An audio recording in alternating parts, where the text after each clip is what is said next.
Hey, Chem Stars, welcome to Studio 1206. We are live with Z-dawg and Mista Z. And today, we want to test out Arrhenius' theory of acids and bases, what you've learned from Science 10, where acids are substances that contain hydrogen ions and bases are substances that contain hydroxide ions. We'll further build on that by looking at both empirical properties, theoretical properties, and then Mr. Zed's going to work through some equations like you've been studying with his online videos through both Arrhenius acid-base theory and Bronsted-Lowry theory. So what we've got today are 11 different substances. You can see the chemical formulas on the board. And we're going to do empirical tests where we test out both the pH and the conductivity. So what we've got here is a little conductivity apparatus, and the green LED light will glow if the substance is an electrolyte. Are acids and bases electrolytes or just ionic compounds?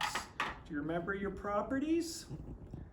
So here we go. We've got compound number 1, and that's hydrochloric acid. Hydrochloric acid is an electrolyte. Ooh. Remember, we clear off our probes between tests to avoid contamination. Hey Z-dawg, what's an electrolyte? An electrolyte is a substance, a solution that conducts electricity. Nice. And what was your pH there? My pH is turning the strip red, so that's right around a pH of 1. Ooh, red is dead. Red is dead. Would this be a strong or weak acid, Mr. Zed? I think that's hella strong. You betcha. All right, substance number 2, Zed, is? Sodium carbonate. Sodium carbonate is an electrolyte. Oh, crazy. Cha-ching. And our pH. Woo! Ooh, that's basic. Turning the strip kind of bluey green. Let's go with a pH of about 10 to 11. Oof. Next up, what do we got? Magnesium oxide. Magnesium oxide. Mr. Zed, do you know why magnesium oxide is called an alkaline earth metal? Why is it called? Because magnesium is an alkaline earth itself? Yep.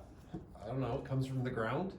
And what does alkali mean? Very good, basic. Basic, yeah. So magnesium oxide, any alkaline solution is basic, as we see here again with a pH of about 9. Nice. Now that is a little crazy because I don't see no hydroxide in those last two. Oh, right. So what do you think about the Arrhenius theory? Is that going to be good enough to explain everything we know now about acids and bases? I would hope they say no because they've watched my video. Substance number 4, that is? Sodium nitrate. Sodium nitrate is an electrolyte. Ooh, not much change there, Z-dawg. Not much change in the pH. I'm seeing about a pH of 6 to 7. So it seems kind of neutral-ish, eh? Yeah, that's going to be a factor of our the pH of our distilled water. What's number? Is that conductive though, Z-dawg? It is a conductor. What's our number 5? Number 5 is sodium hydroxide. Sodium hydroxide. And I have an idea what this is going to be. Electrolyte. So remember, folks, bases are electrolytes as well as acids. pH And is? Yeah, basic. Woo, real basics, 12 plus. I think that's as high as it goes, too. That's right. Oh, there we go. Okay, next up is calcium hydroxide. Calcium hydroxide, conductivity. Yeah, we've got an electrolyte there. Okay. Got hydroxide in it, so. Whoa! Oh boy. Dark blue, again, we are pH of 12 or better. Basic blue. Hydroxide. Okay, tag out. All right, we got a bit of we got a switch here. What am I testing now, Mr. Zelinsky? Number 7, sodium hydrogen sulfate. Okay, so this one's clearly conductive. So we'll just give that a little rinse in distilled water. And the pH of this sucker, number 7. Ooh, that's quite acidic, number 7. Yeah. It's looking like a pH of 2 or less. Yeah. Yeah, it's pretty acidic. I'm gonna go like between 1 and 2 on that. Alrighty. Definitely conductive. Okay, number 8. Number 8 is sodium hydrogen carbonate. So we're seeing the last 2 compounds, no hydrogen at the beginning or end, but one in the middle. Yeah, that one is definitely conductive. And as for the pH of this substance, ooh, it's got a green color. Green is slightly basic. Yeah, I'd say, what do you think, a 9? Yeah, weird. It is weird. Hydrogen sulfate acid, hydrogen carbonate base. So that's a little different for us, folks. Okay, what do we got next? Next we got ammonia. Number 9, right? Yeah. Okay. It's conductive. Conductor, electrolyte. Yeah, it is an electrolyte. And that has, again, a basic pH, probably between 9 and 10. Ah, strange. No hydroxide in that formula. Between 9 and 10.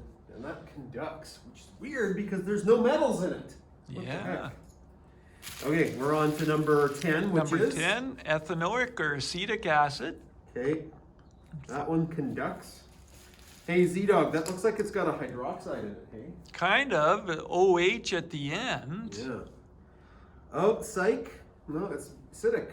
Acidic. Yeah, not super acidic. I'd say about a 3. Yeah, acetic acid's what we find in vinegar. Okay, and we got our last one here, which is aluminium nitrate. Mm-hmm. And that's a hydrated compound.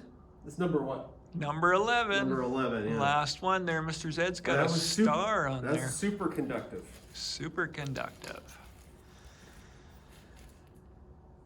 Okay, and I got a kind of a neutral color, but I would say it's slightly acidic though. All right. Yeah. So what do you think? About 4 or 5? Looks good to me. Okay, that's a weird one too. Oop. So between 4 and 5, and it conducts.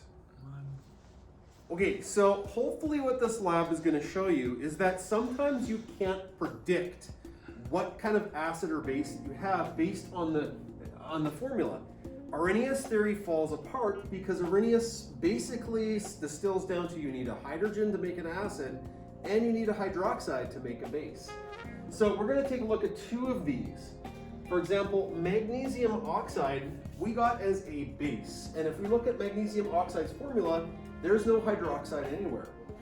What we talked about in the video is that one of the first steps you should do is dissociate the metal from the ion.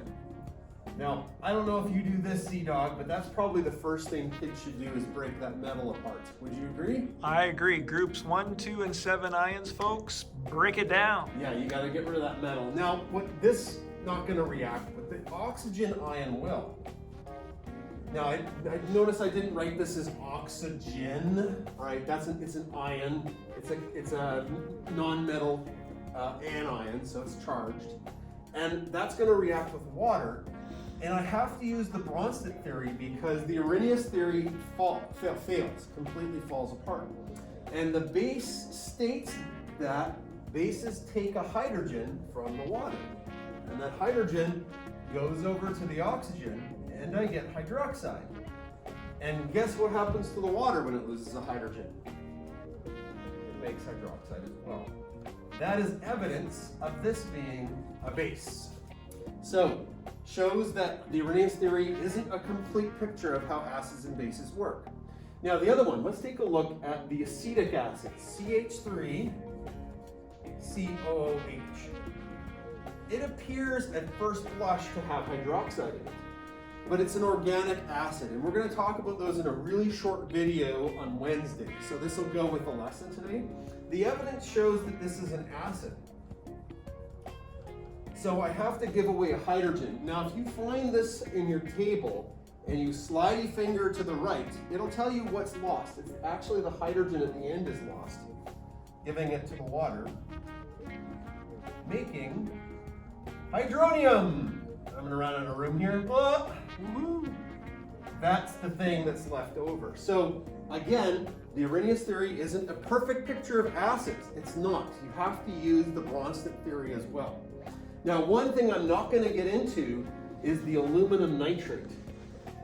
That aluminum nitrate monohydrate compound is actually a totally different type of acid that we don't even talk about, because not the Bronsted theory and Arrhenius theory can't explain it. So even Bronsted-Lowry isn't a complete picture of all acids and bases. 20s, we're back. Just with a little summary encapsulating today's lesson. So what we've seen is that the Arrhenius theory is not good enough to classify compounds now as acids or bases, because clearly we have substances like magnesium hydroxide, sodium carbonate, sodium hydrogen carbonate that do not contain hydroxide but are indeed bases. The Bronsted-Lowry is a cut above, a step above of the Arrhenius theory. We have our bases as proton acceptors, picking up protons and forming hydroxide ions. Remember, we have acids, they're P-diddies. PD because proton donors. So acetic acid is donating this proton to water, becoming the acetate ion, the water being converted into hydronium ion. Mr. Zed mentioned further that even the Bronsted-Lowry theory has its limitations when trying to describe a substance like aluminium nitrate, water 1/9.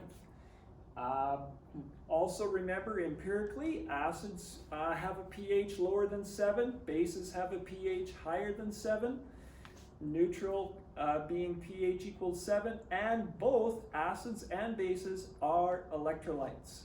So there you have it, a little recap on acid-base theory. Hey, speaking of P. Diddy, Mr. Zelinsky, do you remember when all the kids about 7 years ago were saying swag? Yeah. Do you remember swag? Yeah. That's because P. Diddy changed his name to swag. Ah, There's a little connection for you. all right.